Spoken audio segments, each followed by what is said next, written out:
Hello everyone, Dungeon Frog here with a new build idea, and this time it's Tornado Caster. So actually we're using the Tornado skill, which is like a support skill for bow skills, so it actually does reflect some of the bow skills to make some nice damage. But we tried to play it as a caster, and it kind of works, as you might see. We are playing a Pathfinder, so we are stacking those poison stacks, and that's our main source of damage. And yeah, actually, the skill by itself, it does not stack really well with damage, but yeah, it actually does a pretty well job overall. So the clear speed is like kinda meh. That's why we also use our Pathfinder's proficiency, because like it spreads our poisons, so we get some area, which is like the biggest downside of this build. We also do get some extra flask sustain through this proficiency. We also get later a way to probably affect Wither, which is really nice for the damage of this build. And we finally get some extra chaos damage through later equipping a Amethyst Flask, which also helps with our chaos resist. And yeah, as you can see, we're level 60 and going down quite a lot actually. But I think this build is definitely hardcore viable, especially if you have gear. I'm just using my SSF HC hardcore gear, which I did found so far. And it's running pretty decently, so we're running on a 4-socket and some decent equipment, but nothing too crazy. And here you see I'm a hardcore player usually, so I just wanted to log because I was standing in a bad spot. And yeah, overall a pretty fun spec. The AoE is probably the biggest problem. We get some saving grace because like our Herald of Agony has a nice number of stacks usually up, so he clears a lot of the map, and later we also get Herald of Purity, which will help us with the map too. So here we got some loot. I don't think it's anything too crazy, but yeah, I guess that's the build. So just to look quick at my gear, it's just some decent leveling items, focusing on life and sustain. We even don't have like the +2 to all gems, so nothing too crazy so far. I think Dodri's Scorn is a really good item, especially for leveling for this build, because like we do temporal change, which help us in boss fights a lot. And also we have the Val Blight, which we can later add efficiency and increase duration to make it even longer, the debuff, so that our tornado can stack some higher damage. And yeah, because like we are using the Witchfire Brew, which gives us another curse. We are running 2 curses, so we get a lot of extra chaos damage, which helps our poison stacking. So yeah, that's pretty much all for the first showcase. Let's look into the skill tree. And yeah, here you can see it. We are a Ranger Pathfinder, like I just said. And we try to take the alignment immunity, and also it helps us against corruption bleed.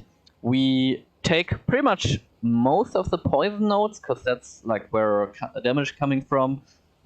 We can make it that we do not get critted. We take some spell suppression with it.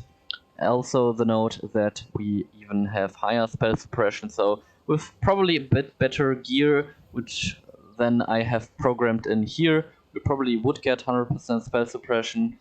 And we take the aura node, so we can fit the Herald of Purity, which I don't have right now, because like I'm level 61 I think on the build I just showcased. Cannot be stunned if we are not getting hit, and we have a decent chance to evade with the Witchfire Brew active. We probably need to keep a mana flask up and a Quicksilver, so there's not so much potential to increase the evasion rating, but at least a bit, so that our stun immunity triggers quite often. And yeah, we take some. We have a decent life pool, like the effective hit pool is pretty decent. I used some like average statted items to fill out the build, but yeah, so pretty much like what I would like to have on non-corrupted, non-enhanced items, just like base stats on average. So that's what the build is in the end. It has a really decent effective hit pool. The damage is against Cyrus boss type, so it's pretty decent. Yeah, so the only thing which I noted is that we have 15 Wizard Stack and a Flask active, and those two things are pretty likely because we are going for the new node in Pathfinder, which gives us Wizard Stacks, and we have the node to gain a lot of Flask charges. Also, this one is the first one we take. This one is probably the second. This one is the third, and probably this one is the fourth, but you could change them up as you would like through this too. Because I'm not sure 100%ly now if we are just, as you can see, are about to leveling, if and how this wizard interaction will work out.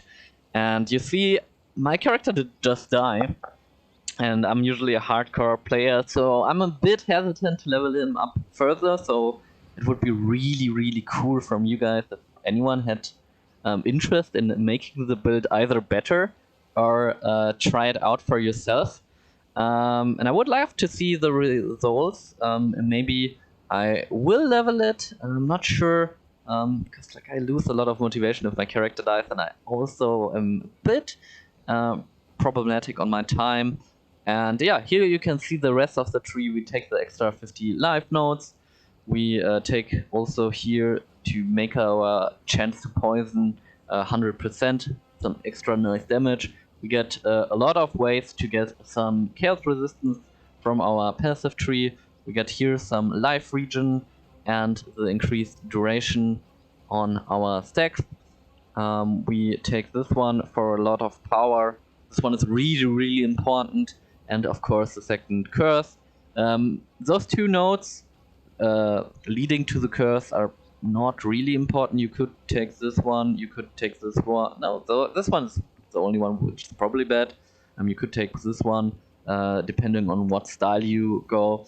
Actually, on my character right now, I actually went this style, so that I can cast it a bit faster and put this one a bit later on, because it's not so important. It's just a nice damage node, but not like super important.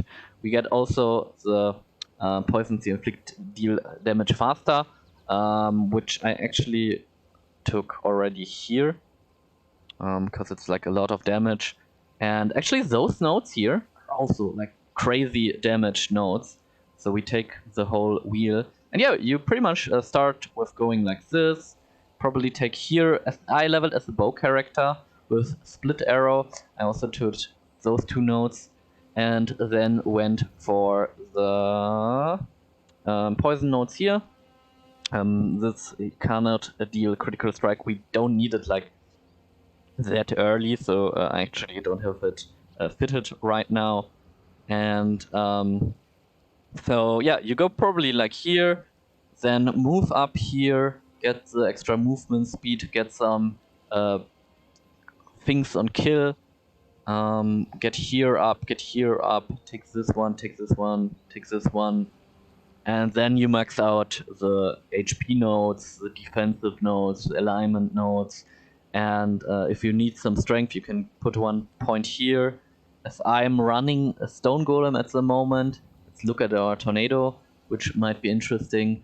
And that's like one of the things which are really important, or like which make life a lot easier. you really would like to have the tornado with increased quality.